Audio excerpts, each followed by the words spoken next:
truth lies somewhere between the coarse emotion and the calculation. Don't ask me where. Don't keep on about the truth. Don't. The truth is dying. Yes, it's dying. It is praised so much, which is not to deny its existence, only don't keep on about the truth. I come not to educate you. I alone come not to educate you. They'll all educate you if you have the money. Poets especially, if you have the money. Worse than professors. No, I come not to educate you, but to abuse you. You love the film of, somewhat too fast film of, the starving rising up. They move from left to right with banners. Pure anger. Pure stuff. Pin up the poster in your parlor. In your tutorial, hold up the reproduction of. The ease with which you can identify with the oppressed does not excuse the adulation of their banality. The complexity of theory is a professorial regime. Down with privilege in language. Down with elite words. Free words from louts and professors. Oh, the bastards. No, they are, though, for want of a better word. The erudite is all very well, but I shall be erudite, but long live the expletive. I digress. Good. Trust the digression, not the argument. I shall not pester you with argument, only digression. You have had a belly full of argument.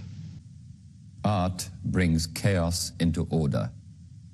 The actor must destroy, the writer must demolish all previously held notions of performance, all previously held notions of reality, all clamor for comfort. The accusation of the cultivated Philistine who said the work gave him nothing. Who said it must give you something? It's like love. You have to want. Do you want to be saved? Said Christ. Do you want it? Do you want? The final solution to the problem of art, it is a problem after all, is to call it incomprehensible. To burn it only lends it grace. Most acting is bad. Most theatres are crates of shame. The curtain falling on the sordid act like the skirt of the hired woman. England, where the coinage is not convincing, the crowds are violent with debt, and the passion of the populace is not for love. That is the property of princesses with tooled smiles and teenagers who run away to die, but fun. Fun. The thing which, untranslatable obsession of the island people, the dirty postcard, which is not, the comic with the battered hat, the heir apparent and the custard pie, ex-communists and auld lang syne, and men and women touching one another's flesh who dare not call fucking anything but let's have a bit of fun.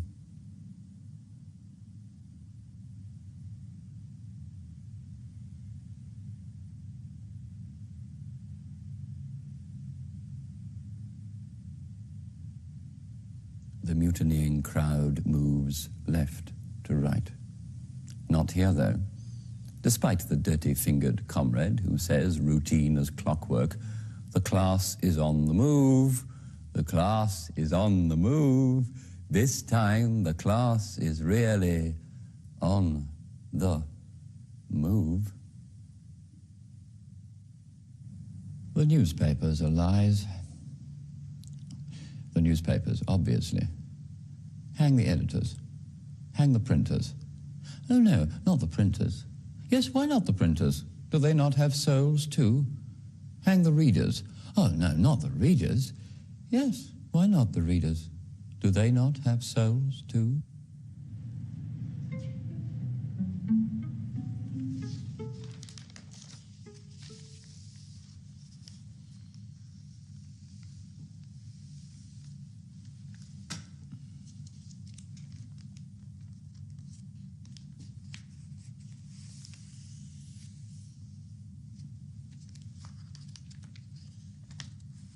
thought when I began my column, when I invented Cocky's window on the world, to set two squalors side by side.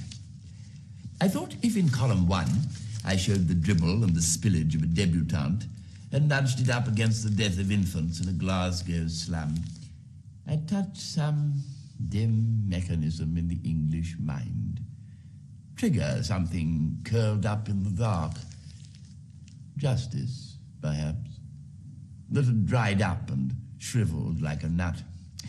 I was so quick and smart, thinking I could twist the tail of the Canadian dwarf and make his daily liar spill a bit of anger on the bus. But no. They read the one, they read the other, wept in one, felt envy in the other, saw no discrepancy.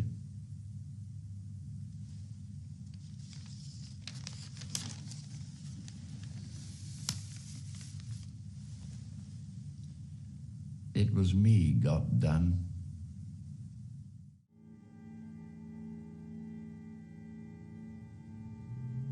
The castle is not a house. The castle is not a house. No lord's land, we said, and no common land, we said, but every man who lives shall go as he pleases. We threw the fences down, and we made a bad word of fence. We called fence blasphemy, the only word we deemed so.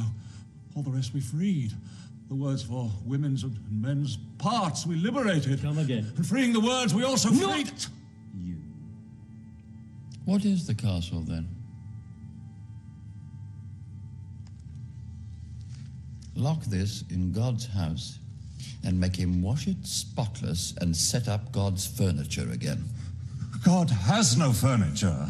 No, but the church has.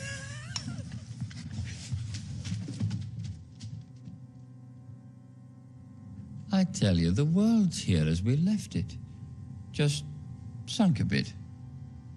Like the Roman pavement.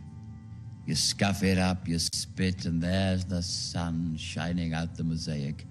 An old god, never properly obscured. Mithras, waiting for his hour. So with vicars who've gone balmy, there is the old tithe-gatherer beneath some weed of fancy patter. I bet you. Has he made a drawing for me? He has. The great amazer. Which way up is it? I genuflect before the hieroglyphs. No place is not watched by another place. The heights are actually depths. Yep. The weak points are actually strong points. Yep. The entrances are exits. Yes. The doors lead into pits. Go on. It resembles a defense, but is really an attack. Yes. It cannot be destroyed. Therefore, it is a threat. It will make enemies where there are none. You're losing me. It makes war necessary. It is the best thing I have ever done.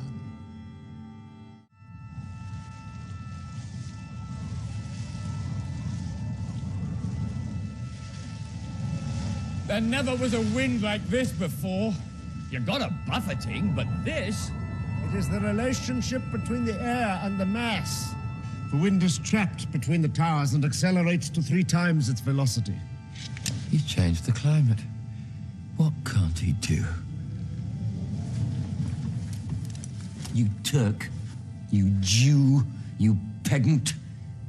Make it snow. You ask a great deal of a simple engineer. No, stuff your reservations. Make it snow. Because you can, you ice-cold shifter of old worlds. You can.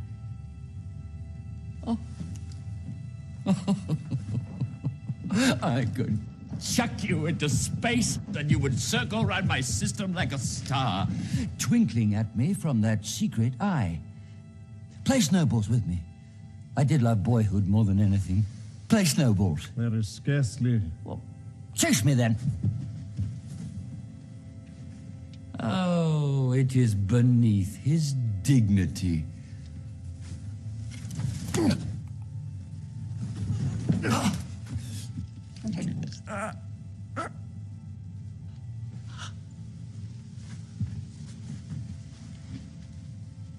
What? What? Could have ruptured my throat. I do hate men of intellect. The curtain of the intellect, the mathematics, the poetics, concealing what dog itch, I wonder. That hurt, that did. Old man.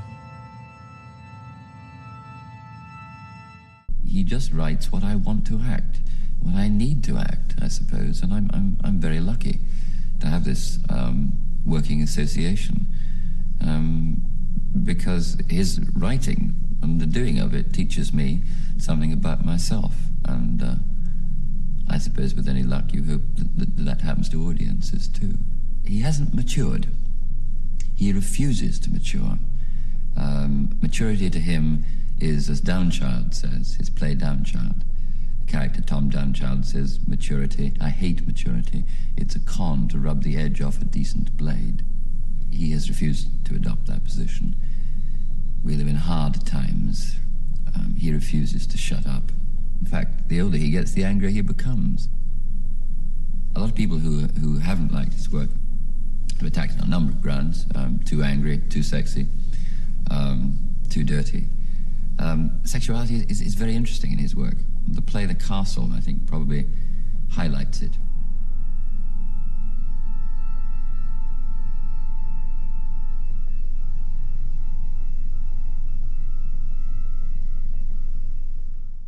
In The Castle, particularly, the whole idea of sexuality comes under review, and we don't talk about that much in our lives or in the theatre or anywhere else. We have difficulty in finding a language for it. Howard, in my view, has found a language. The words fuck, the words cunt, seem to me in Howard's work take on a new status. They're re-examined, they're revalued. Perhaps they're given back their value. This is the fulfilling experience, it seems to me, that people are looking for when they come to the theatre. Not to be taken out of themselves, but in a sense to be returned to themselves, to be made aware of those deep areas that are very rarely brought to the surface, certainly in the theatre.